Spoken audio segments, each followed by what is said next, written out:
안녕하십니까?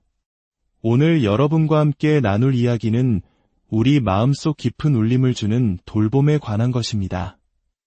이 메시지가 여러분의 마음에 와닿는다면 주님의 은총이 더 많은 영혼에게 닿을 수 있도록 이 영상을 소중한 이들과 나누어 주시길 바랍니다.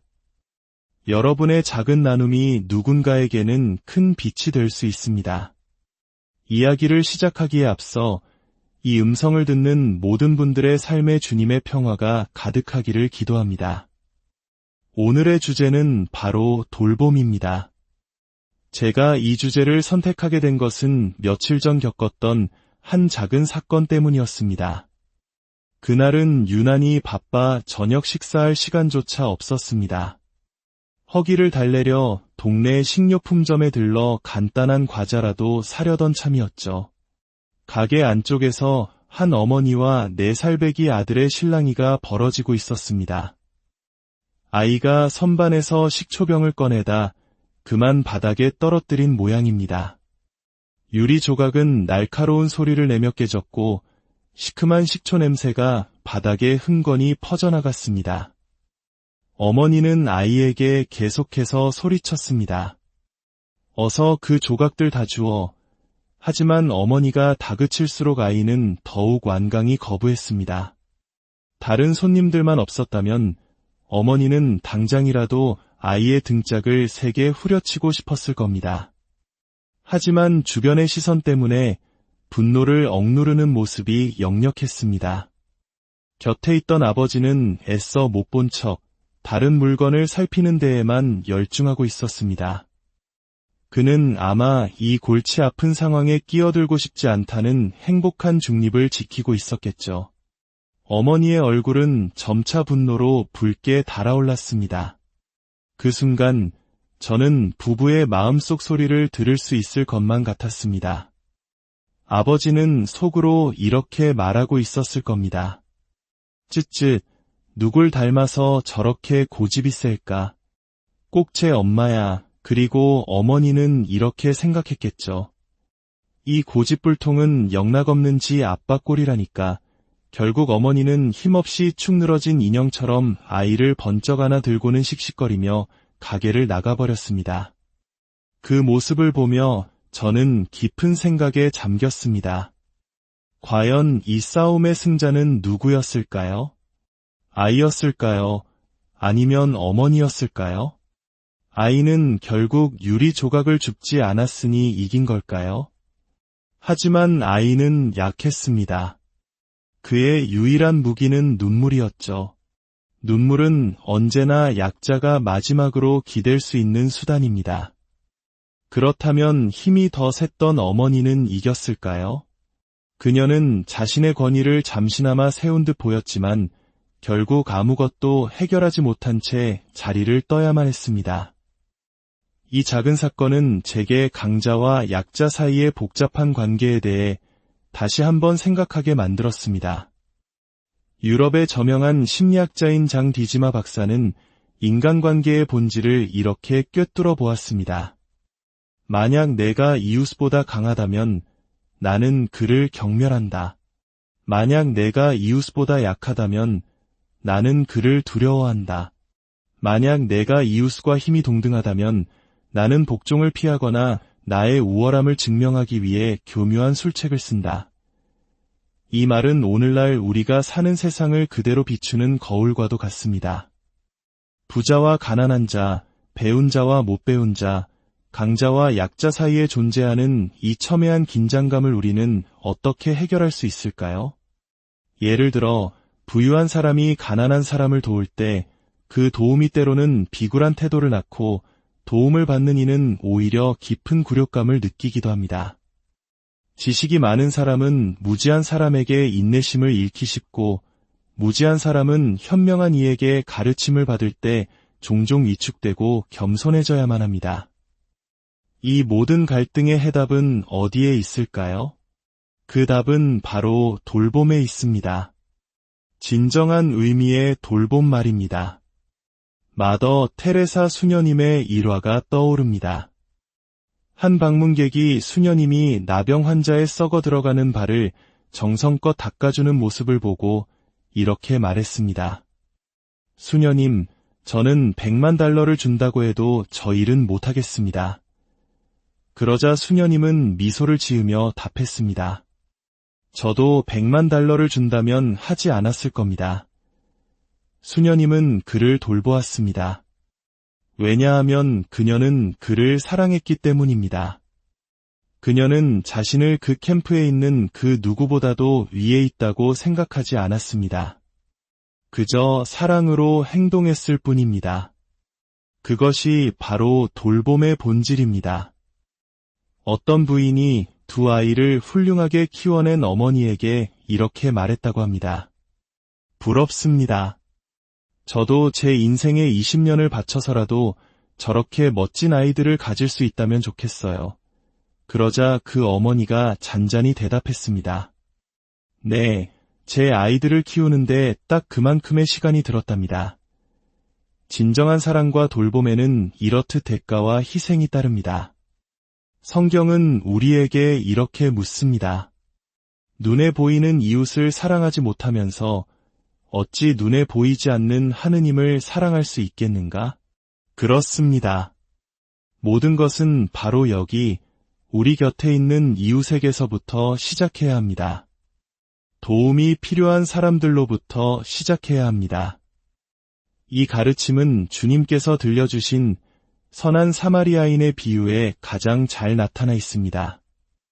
한 남자가 예루살렘에서 예리코로 내려가다가 강도를 만나 모든 것을 빼앗기고 길가에 쓰러져 있었습니다. 그때 한 사제와 레위인이 그를 보고도 그냥 지나쳐갔습니다. 어떤 이들은 우스갯소리로 말합니다. 사제와 레위인이 그를 지나친 이유는 그가 이미 강도를 당해 빼앗길 것이 아무것도 남아있지 않았기 때문이라고요. 어쨌든 그들은 그를 외면했습니다. 바로 그때 유대인들이 경멸하던 사마리아 사람 하나가 그곳을 지나게 되었습니다. 그는 쓰러진 남자를 보고 가엾은 마음이 들어 다가갔습니다. 그는 자신의 나귀에 그를 태워 여관으로 데려가 정성껏 돌보아 주었습니다. 그리고 여관 주인에게 돈을 주며 말했습니다. 이 사람을 잘 돌보아 주십시오.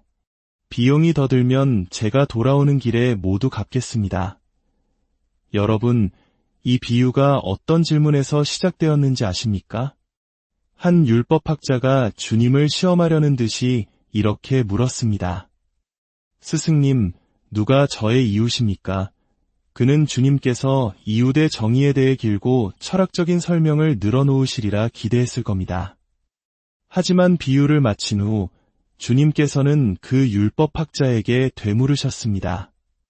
자, 너의 생각에는 이 세 사람 중에 누가 강도 만난 사람의 이웃이 되어 주었느냐? 율법학자는 마지못해 대답했습니다. 그에게 자비를 베푼 사람입니다. 여기서 우리는 중요한 깨달음을 얻습니다. 진짜 질문은 누가 나의 이웃인가? 가 아닙니다. 진정한 질문은 나는 누구에게 이웃이 되어주고 있는가? 입니다. 내가 사랑을 실천한다면 세상 모든 사람이 나의 이웃이 될 수 있습니다. 이것은 법이나 권리의 문제가 아니라 오직 사랑의 문제입니다. 얼마 전 저는 저의 수호천사에게 이렇게 물었습니다. 천사야, 너는 그 아름다운 날개를 어떻게 갖게 되었니? 천사는 미소 지으며 대답했습니다. 제가 어떻게 날개를 얻었는지는 비밀이에요.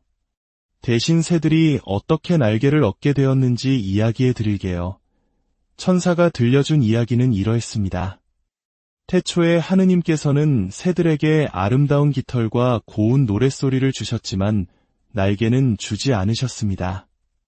대신 각각의 새 양쪽 어깨에 하나의 짐, 즉 십자가이자 돌봄의 무게를 얹어주셨습니다. 그리고 말씀하셨죠.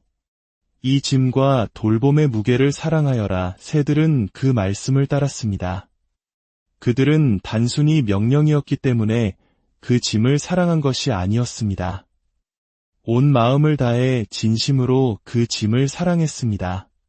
그들은 자신의 어깨에 놓인 그 짐을 더욱더 가슴 가까이 뜨겁게 끌어안았습니다. 그러자 놀라운 일이 일어났습니다. 새들이 사랑으로 끌어안았던 그 짐이 바로 날개가 되어 도단한 것입니다. 새들은 그렇게 나는 법을 배우게 되었습니다. 이야기를 마친 천사는 저를 보며 말했습니다. 저도 그렇게 날개를 얻었답니다. 저는 돌보는 법을 배웠어요. 이 이야기는 우리 자신에게 큰 가르침을 줍니다. 나 자신이 나약하고 부족하다는 것을 알기에 스스로를 아끼고 돌본다면 어찌 나처럼 약한 나의 이웃을 그렇게 대하지 않을 수 있겠습니까? 내가 비록 돈은 가졌을지언정 내면 깊은 곳에서는 선함에 대해 얼마나 가난한 자인지를 스스로 안다면 물질적으로 가난한 그에게 어찌 선하게 대하지 않을 수 있겠습니까? 이것이 바로 돌봄의 기초입니다. 그럴 때 우리는 더 이상 도움을 주는 우월한 자가 아니라 도움이 필요한 이들과 같은 눈높이에서는 동반자가 됩니다. 도움을 구하는 이들의 연대 속에 함께하게 되는 것입니다. 나는 그들 위에 있는 것이 아니라 그들과 하나가 되는 것입니다. 주님께서 내 이웃을 너 자신보다 더 사랑하라고 하지 않으시고 내 이웃을 너 자신처럼 사랑하라고 하셨는지 생각해 본 적 있으십니까? 만약 당신이 당신의 모든 결점과 부족함을 알면서도 진정으로 자신을 사랑할 수 있다면, 그리고 바로 그와 같은 종류의 사랑을 당신의 이웃에게 베풀 수 있다면, 당신은 이미 놀랍고 경이로운 사랑을 실천하고 있는 것입니다. 그리고 이 모든 돌봄의 가장 위대한 근원은 바로 이것입니다. 하느님께서 나를 사랑하신다. 하느님은 모든 사람을 사랑하시니까 나도 사랑하시겠지라고 생각해서는 안 됩니다. 순서가 반대입니다. 하느님께서 이렇게 부족한 나를 사랑하신다. 그러므로 그분은 분명 다른 모든 사람들도 사랑하실 것이다. 바로 이 개인적인 사랑의 체험이 세상을 향한 보편적인 사랑의 출발점이 되는 것입니다. 진정한 돌봄의 기초는 바로 이 하느님의 사랑에서 비롯된 우리 자신과 이웃을 향한 깊고 진실한 사랑입니다. 오늘 당신이 사랑으로 짊어진 그 짐이 언젠가 당신을 더 높은 곳으로 날아오르게 할 가장 아름다운 날개가 되기를 기도합니다. 주 하느님의 크신 은총과 평화가 여러분과 여러분이 사랑하는 모든 이들과 항상 안녕하십니까? 오늘 여러분과 함께 나눌 이야기는 우리 마음속 깊은 울림을 주는 돌봄에 관한 것입니다. 이 메시지가 여러분의 마음에 와닿는다면 주님의 은총이 더 많은 영혼에게 닿을 수 있도록 이 영상을 소중한 이들과 나누어 주시길 바랍니다. 여러분의 작은 나눔이 누군가에게는 큰 빛이 될 수 있습니다. 이야기를 시작하기에 앞서 이 음성을 듣는 모든 분들의 삶에 주님의 평화가 가득하기를 기도합니다. 오늘의 주제는 바로 돌봄입니다. 제가 이 주제를 선택하게 된 것은 며칠 전 겪었던 한 작은 사건 때문이었습니다. 그날은 유난히 바빠 저녁 식사할 시간조차 없었습니다. 허기를 달래려 동네 식료품점에 들러 간단한 과자라도 사려던 참이었죠. 가게 안쪽에서 한 어머니와 4살배기 아들의 실랑이가 벌어지고 있었습니다. 아이가 선반에서 식초병을 꺼내다 그만 바닥에 떨어뜨린 모양입니다. 유리 조각은 날카로운 소리를 내며 깨졌고 시큼한 식초 냄새가 바닥에 흥건히 퍼져나갔습니다. 어머니는 아이에게 계속해서 소리쳤습니다. 어서 그 조각들 다 주워. 하지만 어머니가 다그칠수록 아이는 더욱 완강히 거부했습니다. 다른 손님들만 없었다면 어머니는 당장이라도 아이의 등짝을 세게 후려치고 싶었을 겁니다. 하지만 주변의 시선 때문에 분노를 억누르는 모습이 역력했습니다. 곁에 있던 아버지는 애써 못 본 척 다른 물건을 살피는 데에만 열중하고 있었습니다. 그는 아마 이 골치 아픈 상황에 끼어들고 싶지 않다는 행복한 중립을 지키고 있었겠죠. 어머니의 얼굴은 점차 분노로 붉게 달아올랐습니다. 그 순간 저는 부부의 마음속 소리를 들을 수 있을 것만 같았습니다. 아버지는 속으로 이렇게 말하고 있었을 겁니다. 쯧쯧, 누굴 닮아서 저렇게 고집이 셀까? 꼭 제 엄마야. 그리고 어머니는 이렇게 생각했겠죠. 이 고집불통은 영락없는 지 아빠 꼴이라니까. 결국 어머니는 힘없이 축 늘어진 인형처럼 아이를 번쩍 안아 들고는 씩씩거리며 가게를 나가버렸습니다. 그 모습을 보며 저는 깊은 생각에 잠겼습니다. 과연 이 싸움의 승자는 누구였을까요? 아이였을까요? 아니면 어머니였을까요? 아이는 결국 유리 조각을 줍지 않았으니 이긴 걸까요? 하지만 아이는 약했습니다. 그의 유일한 무기는 눈물이었죠. 눈물은 언제나 약자가 마지막으로 기댈 수 있는 수단입니다. 그렇다면 힘이 더 셌던 어머니는 이겼을까요? 그녀는 자신의 권위를 잠시나마 세운 듯 보였지만 결국 아무것도 해결하지 못한 채 자리를 떠야만 했습니다. 이 작은 사건은 제게 강자와 약자 사이의 복잡한 관계에 대해 다시 한번 생각하게 만들었습니다. 유럽의 저명한 심리학자인 장 디지마 박사는 인간관계의 본질을 이렇게 꿰뚫어 보았습니다. 만약 내가 이웃보다 강하다면 나는 그를 경멸한다. 만약 내가 이웃보다 약하다면 나는 그를 두려워한다. 만약 내가 이웃과 힘이 동등하다면 나는 복종을 피하거나 나의 우월함을 증명하기 위해 교묘한 술책을 쓴다. 이 말은 오늘날 우리가 사는 세상을 그대로 비추는 거울과도 같습니다. 부자와 가난한 자, 배운 자와 못 배운 자, 강자와 약자 사이에 존재하는 이 첨예한 긴장감을 우리는 어떻게 해결할 수 있을까요? 예를 들어 부유한 사람이 가난한 사람을 도울 때 그 도움이 때로는 비굴한 태도를 낳고 도움을 받는 이는 오히려 깊은 굴욕감을 느끼기도 합니다. 지식이 많은 사람은 무지한 사람에게 인내심을 잃기 쉽고 무지한 사람은 현명한 이에게 가르침을 받을 때 종종 위축되고 겸손해져야만 합니다. 이 모든 갈등의 해답은 어디에 있을까요? 그 답은 바로 돌봄에 있습니다. 진정한 의미의 돌봄 말입니다. 마더 테레사 수녀님의 일화가 떠오릅니다. 한 방문객이 수녀님이 나병 환자의 썩어 들어가는 발을 정성껏 닦아주는 모습을 보고 이렇게 말했습니다. 수녀님, 저는 100만 달러를 준다고 해도 저 일은 못하겠습니다. 그러자 수녀님은 미소를 지으며 답했습니다. 저도 100만 달러를 준다면 하지 않았을 겁니다. 수녀님은 그를 돌보았습니다. 왜냐하면 그녀는 그를 사랑했기 때문입니다. 그녀는 자신을 그 캠프에 있는 그 누구보다도 위에 있다고 생각하지 않았습니다. 그저 사랑으로 행동했을 뿐입니다. 그것이 바로 돌봄의 본질입니다. 어떤 부인이 두 아이를 훌륭하게 키워낸 어머니에게 이렇게 말했다고 합니다. 부럽습니다.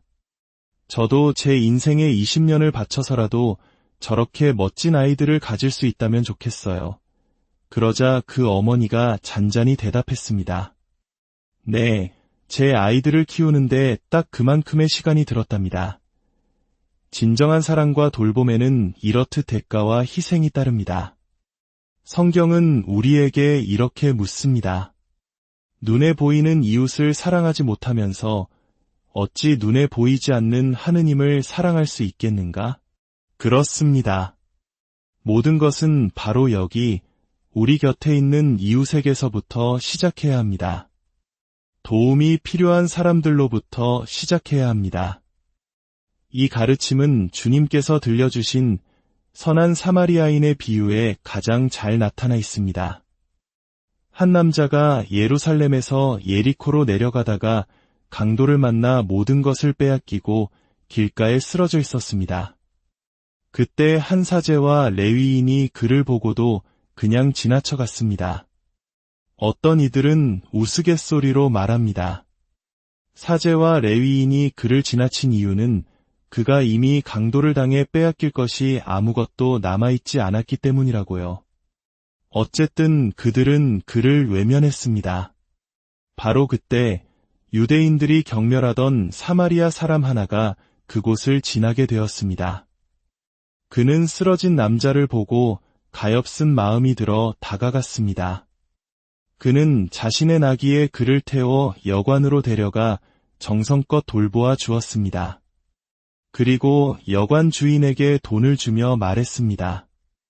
이 사람을 잘 돌보아 주십시오. 비용이 더 들면 제가 돌아오는 길에 모두 갚겠습니다. 여러분, 이 비유가 어떤 질문에서 시작되었는지 아십니까? 한 율법학자가 주님을 시험하려는 듯이 이렇게 물었습니다. 스승님, 누가 저의 이웃입니까? 그는 주님께서 이웃의 정의에 대해 길고 철학적인 설명을 늘어놓으시리라 기대했을 겁니다. 하지만 비유를 마친 후 주님께서는 그 율법학자에게 되물으셨습니다. 자, 너의 생각에는 이 세 사람 중에 누가 강도 만난 사람의 이웃이 되어 주었느냐? 율법학자는 마지못해 대답했습니다. 그에게 자비를 베푼 사람입니다. 여기서 우리는 중요한 깨달음을 얻습니다. 진짜 질문은 누가 나의 이웃인가? 가 아닙니다. 진정한 질문은 나는 누구에게 이웃이 되어주고 있는가? 입니다. 내가 사랑을 실천한다면 세상 모든 사람이 나의 이웃이 될 수 있습니다. 이것은 법이나 권리의 문제가 아니라 오직 사랑의 문제입니다. 얼마 전 저는 저의 수호천사에게 이렇게 물었습니다. 천사야, 너는 그 아름다운 날개를 어떻게 갖게 되었니? 천사는 미소 지으며 대답했습니다. 제가 어떻게 날개를 얻었는지는 비밀이에요. 대신 새들이 어떻게 날개를 얻게 되었는지 이야기해 드릴게요. 천사가 들려준 이야기는 이러했습니다. 태초에 하느님께서는 새들에게 아름다운 깃털과 고운 노랫소리를 주셨지만 날개는 주지 않으셨습니다. 대신 각각의 새 양쪽 어깨에 하나의 짐, 즉 십자가이자 돌봄의 무게를 얹어주셨습니다. 그리고 말씀하셨죠. 이 짐과 돌봄의 무게를 사랑하여라. 새들은 그 말씀을 따랐습니다. 그들은 단순히 명령이었기 때문에 그 짐을 사랑한 것이 아니었습니다. 온 마음을 다해 진심으로 그 짐을 사랑했습니다. 그들은 자신의 어깨에 놓인 그 짐을 더욱더 가슴 가까이 뜨겁게 끌어안았습니다. 그러자 놀라운 일이 일어났습니다. 새들이 사랑으로 끌어안았던 그 짐이 바로 날개가 되어 도단한 것입니다. 새들은 그렇게 나는 법을 배우게 되었습니다. 이야기를 마친 천사는 저를 보며 말했습니다. 저도 그렇게 날개를 얻었답니다. 저는 돌보는 법을 배웠어요. 이 이야기는 우리 자신에게 큰 가르침을 줍니다. 나 자신이 나약하고 부족하다는 것을 알기에 스스로를 아끼고 돌본다면 어찌 나처럼 약한 나의 이웃을 그렇게 대하지 않을 수 있겠습니까? 내가 비록 돈은 가졌을지언정 내면 깊은 곳에서는 선함에 대해 얼마나 가난한 자인지를 스스로 안다면 물질적으로 가난한 그에게 어찌 선하게 대하지 않을 수 있겠습니까? 이것이 바로 돌봄의 기초입니다. 그럴 때 우리는 더 이상 도움을 주는 우월한 자가 아니라 도움이 필요한 이들과 같은 눈높이에서는 동반자가 됩니다. 도움을 구하는 이들의 연대 속에 함께하게 되는 것입니다. 나는 그들 위에 있는 것이 아니라 그들과 하나가 되는 것입니다. 주님께서 내 이웃을 너 자신보다 더 사랑하라고 하지 않으시고 내 이웃을 너 자신처럼 사랑하라고 하셨는지 생각해 본 적 있으십니까? 만약 당신이 당신의 모든 결점과 부족함을 알면서도 진정으로 자신을 사랑할 수 있다면, 그리고 바로 그와 같은 종류의 사랑을 당신의 이웃에게 베풀 수 있다면 당신은 이미 놀랍고 경이로운 사랑을 실천하고 있는 것입니다. 그리고 이 모든 돌봄의 가장 위대한 근원은 바로 이것입니다. 하느님께서 나를 사랑하신다. 하느님은 모든 사람을 사랑하시니까 나도 사랑하시겠지라고 생각해서는 안 됩니다. 순서가 반대입니다. 하느님께서 이렇게 부족한 나를 사랑하신다. 그러므로 그분은 분명 다른 모든 사람들도 사랑하실 것이다. 바로 이 개인적인 사랑의 체험이 세상을 향한 보편적인 사랑의 출발점이 되는 것입니다. 진정한 돌봄의 기초는 바로 이 하느님의 사랑에서 비롯된 우리 자신과 이웃을 향한 깊고 진실한 사랑입니다. 오늘 당신이 사랑으로 짊어진 그 짐이 언젠가 당신을 더 높은 곳으로 날아오르게 할 가장 아름다운 날개가 되기를 기도합니다. 주 하느님의 크신 은총과 평화가 여러분과 여러분이 사랑하는 모든 이들과 항상 안녕하십니까?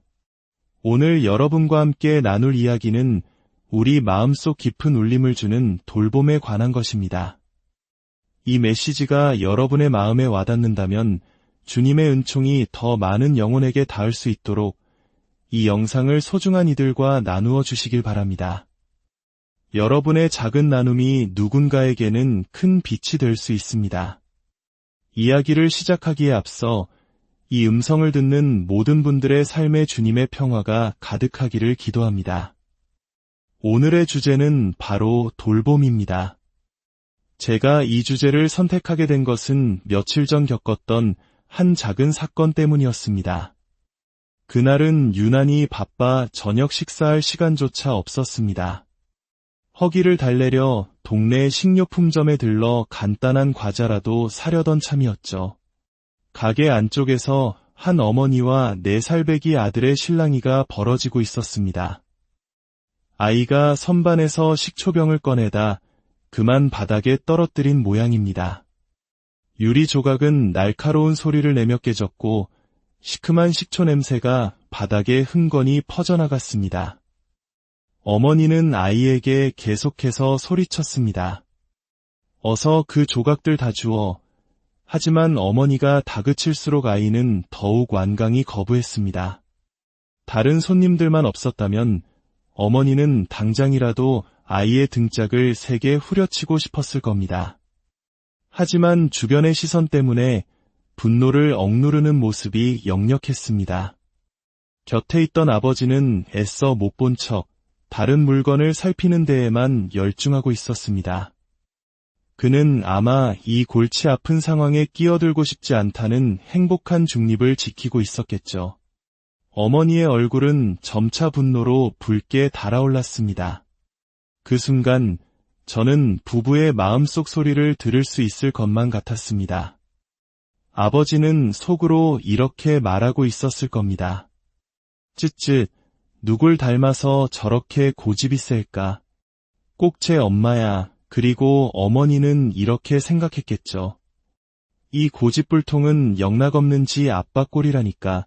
결국 어머니는 힘없이 축 늘어진 인형처럼 아이를 번쩍 안아 들고는 씩씩거리며 가게를 나가버렸습니다. 그 모습을 보며 저는 깊은 생각에 잠겼습니다.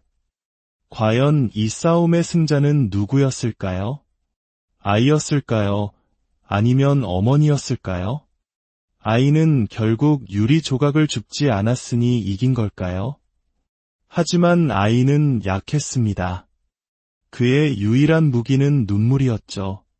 눈물은 언제나 약자가 마지막으로 기댈 수 있는 수단입니다. 그렇다면 힘이 더 셌던 어머니는 이겼을까요?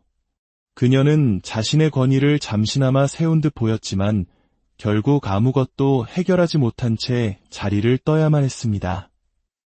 이 작은 사건은 제게 강자와 약자 사이의 복잡한 관계에 대해 다시 한번 생각하게 만들었습니다.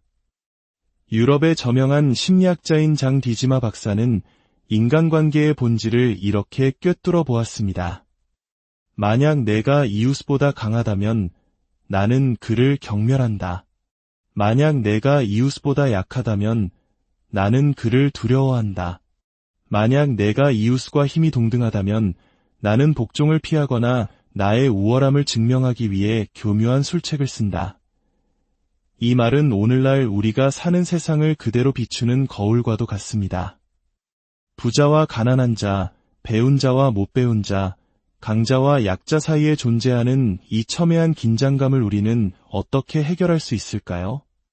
예를 들어 부유한 사람이 가난한 사람을 도울 때 그 도움이 때로는 비굴한 태도를 낳고 도움을 받는 이는 오히려 깊은 굴욕감을 느끼기도 합니다. 지식이 많은 사람은 무지한 사람에게 인내심을 잃기 쉽고 무지한 사람은 현명한 이에게 가르침을 받을 때 종종 위축되고 겸손해져야만 합니다. 이 모든 갈등의 해답은 어디에 있을까요? 그 답은 바로 돌봄에 있습니다. 진정한 의미의 돌봄 말입니다. 마더 테레사 수녀님의 일화가 떠오릅니다.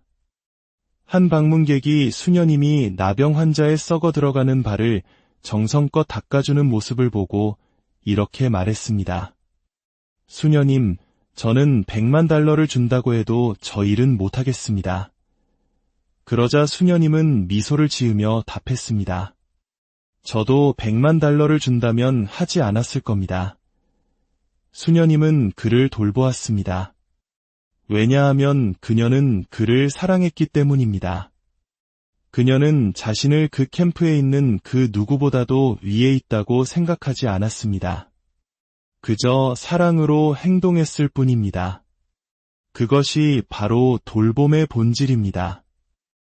어떤 부인이 두 아이를 훌륭하게 키워낸 어머니에게 이렇게 말했다고 합니다. 부럽습니다. 저도 제 인생의 20년을 바쳐서라도 저렇게 멋진 아이들을 가질 수 있다면 좋겠어요. 그러자 그 어머니가 잔잔히 대답했습니다. 네, 제 아이들을 키우는데 딱 그만큼의 시간이 들었답니다.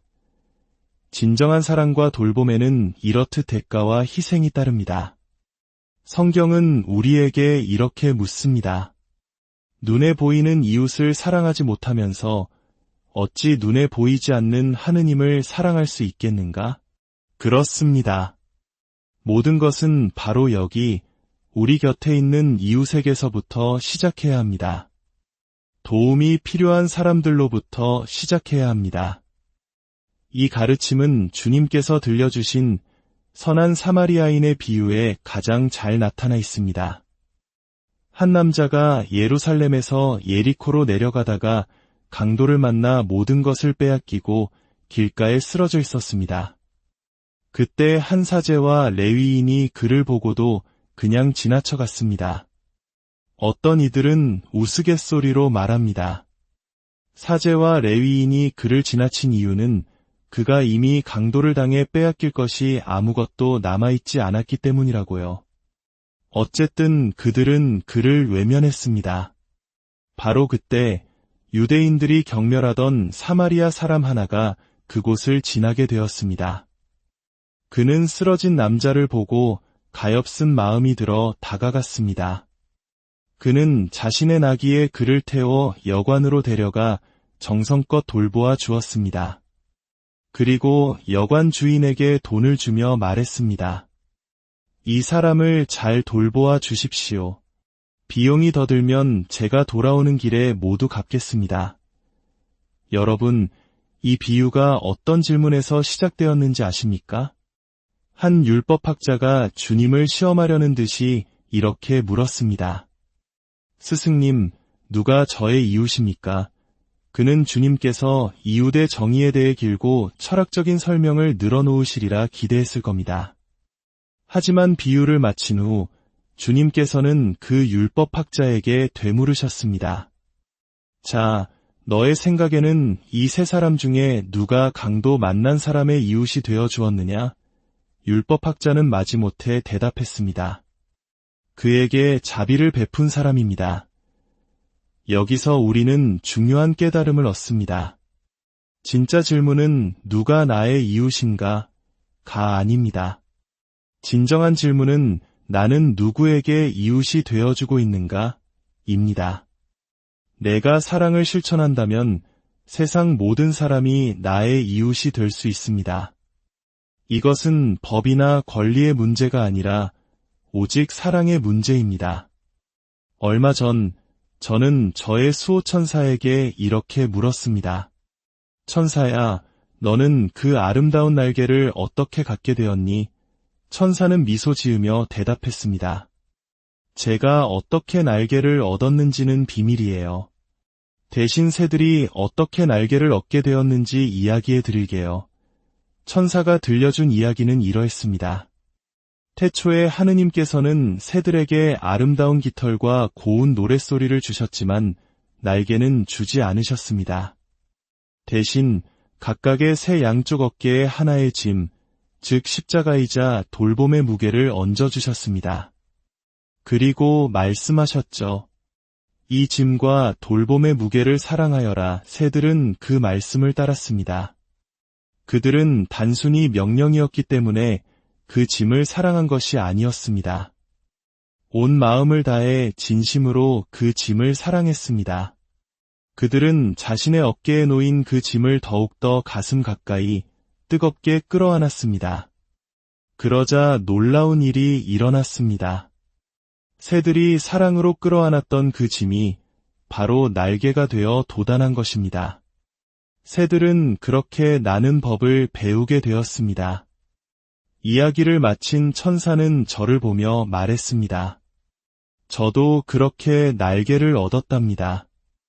저는 돌보는 법을 배웠어요.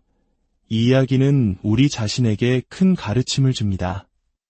나 자신이 나약하고 부족하다는 것을 알기에 스스로를 아끼고 돌본다면 어찌 나처럼 약한 나의 이웃을 그렇게 대하지 않을 수 있겠습니까? 내가 비록 돈은 가졌을지언정 내면 깊은 곳에서는 선함에 대해 얼마나 가난한 자인지를 스스로 안다면 물질적으로 가난한 그에게 어찌 선하게 대하지 않을 수 있겠습니까? 이것이 바로 돌봄의 기초입니다. 그럴 때 우리는 더 이상 도움을 주는 우월한 자가 아니라 도움이 필요한 이들과 같은 눈높이에 서는 동반자가 됩니다. 도움을 구하는 이들의 연대 속에 함께하게 되는 것입니다. 나는 그들 위에 있는 것이 아니라 그들과 하나가 되는 것입니다. 주님께서 내 이웃을 너 자신보다 더 사랑하라고 하지 않으시고 내 이웃을 너 자신처럼 사랑하라고 하셨는지 생각해 본 적 있으십니까? 만약 당신이 당신의 모든 결점과 부족함을 알면서도 진정으로 자신을 사랑할 수 있다면, 그리고 바로 그와 같은 종류의 사랑을 당신의 이웃에게 베풀 수 있다면 당신은 이미 놀랍고 경이로운 사랑을 실천하고 있는 것입니다. 그리고 이 모든 돌봄의 가장 위대한 근원은 바로 이것입니다. 하느님께서 나를 사랑하신다. 하느님은 모든 사람을 사랑하시니까 나도 사랑하시겠지라고 생각해서는 안 됩니다. 순서가 반대입니다. 하느님께서 이렇게 부족한 나를 사랑하신다. 그러므로 그분은 분명 다른 모든 사람들도 사랑하실 것이다. 바로 이 개인적인 사랑의 체험이 세상을 향한 보편적인 사랑의 출발점이 되는 것입니다. 진정한 돌봄의 기초는 바로 이 하느님의 사랑에서 비롯된 우리 자신과 이웃을 향한 깊고 진실한 사랑입니다. 오늘 당신이 사랑으로 짊어진 그 짐이 언젠가 당신을 더 높은 곳으로 날아오르게 할 가장 아름다운 날개가 되기를 기도합니다. 주 하느님의 크신 은총과 평화가 여러분과 여러분이 사랑하는 모든 이들과 항상 안녕하십니까? 오늘 여러분과 함께 나눌 이야기는 우리 마음속 깊은 울림을 주는 돌봄에 관한 것입니다. 이 메시지가 여러분의 마음에 와닿는다면 주님의 은총이 더 많은 영혼에게 닿을 수 있도록 이 영상을 소중한 이들과 나누어 주시길 바랍니다. 여러분의 작은 나눔이 누군가에게는 큰 빛이 될 수 있습니다. 이야기를 시작하기에 앞서 이 음성을 듣는 모든 분들의 삶에 주님의 평화가 가득하기를 기도합니다. 오늘의 주제는 바로 돌봄입니다. 제가 이 주제를 선택하게 된 것은 며칠 전 겪었던 한 작은 사건 때문이었습니다. 그날은 유난히 바빠 저녁 식사할 시간조차 없었습니다. 허기를 달래려 동네 식료품점에 들러 간단한 과자라도 사려던 참이었죠. 가게 안쪽에서 한 어머니와 4살배기 아들의 실랑이가 벌어지고 있었습니다. 아이가 선반에서 식초병을 꺼내다 그만 바닥에 떨어뜨린 모양입니다. 유리 조각은 날카로운 소리를 내며 깨졌고 시큼한 식초 냄새가 바닥에 흥건히 퍼져나갔습니다. 어머니는 아이에게 계속해서 소리쳤습니다. 어서 그 조각들 다 주워. 하지만 어머니가 다그칠수록 아이는 더욱 완강히 거부했습니다. 다른 손님들만 없었다면 어머니는 당장이라도 아이의 등짝을 세게 후려치고 싶었을 겁니다. 하지만 주변의 시선 때문에 분노를 억누르는 모습이 역력했습니다. 곁에 있던 아버지는 애써 못 본 척 다른 물건을 살피는 데에만 열중하고 있었습니다. 그는 아마 이 골치 아픈 상황에 끼어들고 싶지 않다는 행복한 중립을 지키고 있었겠죠. 어머니의 얼굴은 점차 분노로 붉게 달아올랐습니다. 그 순간 저는 부부의 마음속 소리를 들을 수 있을 것만 같았습니다. 아버지는 속으로 이렇게 말하고 있었을 겁니다. 쯧쯧, 누굴 닮아서 저렇게 고집이 셀까? 꼭 제 엄마야. 그리고 어머니는 이렇게 생각했겠죠. 이 고집불통은 영락없는 지 아빠 꼴이라니까. 결국 어머니는 힘없이 축 늘어진 인형처럼 아이를 번쩍 안아 들고는 씩씩거리며 가게를 나가버렸습니다. 그 모습을 보며 저는 깊은 생각에 잠겼습니다. 과연 이 싸움의 승자는 누구였을까요? 아이였을까요? 아니면 어머니였을까요? 아이는 결국 유리 조각을 줍지 않았으니 이긴 걸까요? 하지만 아이는 약했습니다. 그의 유일한 무기는 눈물이었죠. 눈물은 언제나 약자가 마지막으로 기댈 수 있는 수단입니다. 그렇다면 힘이 더 셌던 어머니는 이겼을까요? 그녀는 자신의 권위를 잠시나마 세운 듯 보였지만 결국 아무것도 해결하지 못한 채 자리를 떠야만 했습니다. 이 작은 사건은 제게 강자와 약자 사이의 복잡한 관계에 대해 다시 한번 생각하게 만들었습니다. 유럽의 저명한 심리학자인 장 디지마 박사는 인간관계의 본질을 이렇게 꿰뚫어 보았습니다. 만약 내가 이웃보다 강하다면 나는 그를 경멸한다. 만약 내가 이웃보다 약하다면 나는 그를 두려워한다. 만약 내가 이웃과 힘이 동등하다면 나는 복종을 피하거나 나의 우월함을 증명하기 위해 교묘한 술책을 쓴다. 이 말은 오늘날 우리가 사는 세상을 그대로 비추는 거울과도 같습니다. 부자와 가난한 자, 배운 자와 못 배운 자, 강자와 약자 사이에 존재하는 이 첨예한 긴장감을 우리는 어떻게 해결할 수 있을까요? 예를 들어 부유한 사람이 가난한 사람을 도울 때 그 도움이 때로는 비굴한 태도를 낳고 도움을 받는 이는 오히려 깊은 굴욕감을 느끼기도 합니다. 지식이 많은 사람은 무지한 사람에게 인내심을 잃기 쉽고 무지한 사람은 현명한 이에게 가르침을 받을 때 종종 위축되고 겸손해져야만 합니다. 이 모든 갈등의 해답은 어디에 있을까요? 그 답은 바로 돌봄에 있습니다. 진정한 의미의 돌봄 말입니다. 마더 테레사 수녀님의 일화가 떠오릅니다. 한 방문객이 수녀님이 나병 환자의 썩어 들어가는 발을 정성껏 닦아주는 모습을 보고 이렇게 말했습니다. 수녀님, 저는 $100만 준다고 해도 저 일은 못하겠습니다. 그러자 수녀님은 미소를 지으며 답했습니다. 저도 $100만 준다면 하지 않았을 겁니다. 수녀님은 그를 돌보았습니다. 왜냐하면 그녀는 그를 사랑했기 때문입니다. 그녀는 자신을 그 캠프에 있는 그 누구보다도 위에 있다고 생각하지 않았습니다. 그저 사랑으로 행동했을 뿐입니다. 그것이 바로 돌봄의 본질입니다. 어떤 부인이 두 아이를 훌륭하게 키워낸 어머니에게 이렇게 말했다고 합니다. 부럽습니다. 저도 제 인생의 20년을 바쳐서라도 저렇게 멋진 아이들을 가질 수 있다면 좋겠어요. 그러자 그 어머니가 잔잔히 대답했습니다. 네, 제 아이들을 키우는데 딱 그만큼의 시간이 들었답니다. 진정한 사랑과 돌봄에는 이렇듯 대가와 희생이 따릅니다. 성경은 우리에게 이렇게 묻습니다. 눈에 보이는 이웃을 사랑하지 못하면서 어찌 눈에 보이지 않는 하느님을 사랑할 수 있겠는가? 그렇습니다. 모든 것은 바로 여기 우리 곁에 있는 이웃에게서부터 시작해야 합니다. 도움이 필요한 사람들로부터 시작해야 합니다. 이 가르침은 주님께서 들려주신 선한 사마리아인의 비유에 가장 잘 나타나 있습니다. 한 남자가 예루살렘에서 예리코로 내려가다가 강도를 만나 모든 것을 빼앗기고 길가에 쓰러져 있었습니다. 그때 한 사제와 레위인이 그를 보고도 그냥 지나쳐갔습니다. 어떤 이들은 우스갯소리로 말합니다.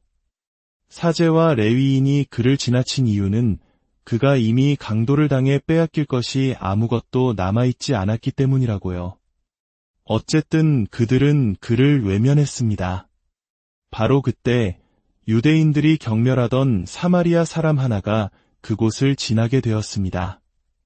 그는 쓰러진 남자를 보고 가엾은 마음이 들어 다가갔습니다. 그는 자신의 나귀에 그를 태워 여관으로 데려가 정성껏 돌보아 주었습니다. 그리고 여관 주인에게 돈을 주며 말했습니다. 이 사람을 잘 돌보아 주십시오. 비용이 더 들면 제가 돌아오는 길에 모두 갚겠습니다. 여러분, 이 비유가 어떤 질문에서 시작되었는지 아십니까? 한 율법학자가 주님을 시험하려는 듯이 이렇게 물었습니다. 스승님, 누가 저의 이웃입니까? 그는 주님께서 이웃의 정의에 대해 길고 철학적인 설명을 늘어놓으시리라 기대했을 겁니다. 하지만 비유를 마친 후 주님께서는 그 율법학자에게 되물으셨습니다. 자, 너의 생각에는 이 세 사람 중에 누가 강도 만난 사람의 이웃이 되어 주었느냐? 율법학자는 마지못해 대답했습니다. 그에게 자비를 베푼 사람입니다. 여기서 우리는 중요한 깨달음을 얻습니다. 진짜 질문은 누가 나의 이웃인가? 가 아닙니다. 진정한 질문은 나는 누구에게 이웃이 되어주고 있는가? 입니다. 내가 사랑을 실천한다면 세상 모든 사람이 나의 이웃이 될 수 있습니다. 이것은 법이나 권리의 문제가 아니라 오직 사랑의 문제입니다. 얼마 전 저는 저의 수호천사에게 이렇게 물었습니다. 천사야, 너는 그 아름다운 날개를 어떻게 갖게 되었니? 천사는 미소 지으며 대답했습니다. 제가 어떻게 날개를 얻었는지는 비밀이에요.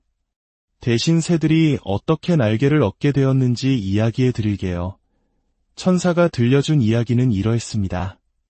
태초에 하느님께서는 새들에게 아름다운 깃털과 고운 노랫소리를 주셨지만 날개는 주지 않으셨습니다. 대신 각각의 새 양쪽 어깨에 하나의 짐, 즉 십자가이자 돌봄의 무게를 얹어주셨습니다. 그리고 말씀하셨죠. 이 짐과 돌봄의 무게를 사랑하여라. 새들은 그 말씀을 따랐습니다. 그들은 단순히 명령이었기 때문에 그 짐을 사랑한 것이 아니었습니다. 온 마음을 다해 진심으로 그 짐을 사랑했습니다. 그들은 자신의 어깨에 놓인 그 짐을 더욱더 가슴 가까이 뜨겁게 끌어안았습니다. 그러자 놀라운 일이 일어났습니다. 새들이 사랑으로 끌어안았던 그 짐이 바로 날개가 되어 도단한 것입니다. 새들은 그렇게 나는 법을 배우게 되었습니다. 이야기를 마친 천사는 저를 보며 말했습니다. 저도 그렇게 날개를 얻었답니다. 저는 돌보는 법을 배웠어요. 이 이야기는 우리 자신에게 큰 가르침을 줍니다. 나 자신이 나약하고 부족하다는 것을 알기에 스스로를 아끼고 돌본다면 어찌 나처럼 약한 나의 이웃을 그렇게 대하지 않을 수 있겠습니까? 내가 비록 돈은 가졌을지언정 내면 깊은 곳에서는 선함에 대해 얼마나 가난한 자인지를 스스로 안다면 물질적으로 가난한 그에게 어찌 선하게 대하지 않을 수 있겠습니까? 이것이 바로 돌봄의 기초입니다.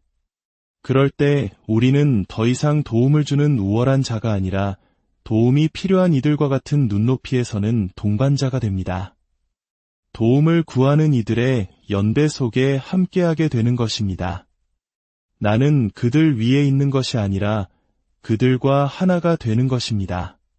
주님께서 내 이웃을 너 자신보다 더 사랑하라고 하지 않으시고 내 이웃을 너 자신처럼 사랑하라고 하셨는지 생각해 본 적 있으십니까?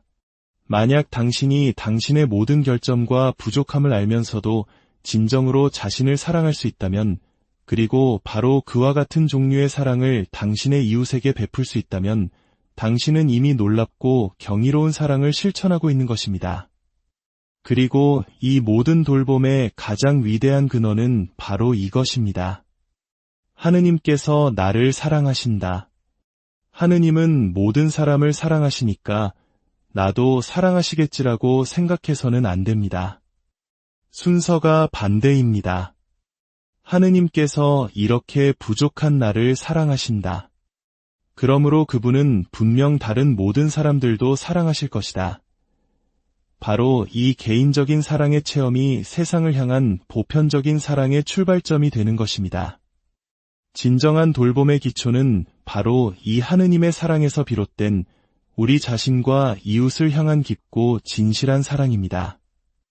오늘 당신이 사랑으로 짊어진 그 짐이 언젠가 당신을 더 높은 곳으로 날아오르게 할 가장 아름다운 날개가 되기를 기도합니다. 주 하느님의 크신 은총과 평화가 여러분과 여러분이 사랑하는 모든 이들과 항상 안녕하십니까? 오늘 여러분과 함께 나눌 이야기는 우리 마음속 깊은 울림을 주는 돌봄에 관한 것입니다. 이 메시지가 여러분의 마음에 와닿는다면 주님의 은총이 더 많은 영혼에게 닿을 수 있도록 이 영상을 소중한 이들과 나누어 주시길 바랍니다. 여러분의 작은 나눔이 누군가에게는 큰 빛이 될 수 있습니다. 이야기를 시작하기에 앞서 이 음성을 듣는 모든 분들의 삶에 주님의 평화가 가득하기를 기도합니다. 오늘의 주제는 바로 돌봄입니다. 제가 이 주제를 선택하게 된 것은 며칠 전 겪었던 한 작은 사건 때문이었습니다. 그날은 유난히 바빠 저녁 식사할 시간조차 없었습니다. 허기를 달래려 동네 식료품점에 들러 간단한 과자라도 사려던 참이었죠. 가게 안쪽에서 한 어머니와 4살배기 아들의 실랑이가 벌어지고 있었습니다. 아이가 선반에서 식초병을 꺼내다 그만 바닥에 떨어뜨린 모양입니다. 유리 조각은 날카로운 소리를 내며 깨졌고 시큼한 식초 냄새가 바닥에 흥건히 퍼져나갔습니다. 어머니는 아이에게 계속해서 소리쳤습니다.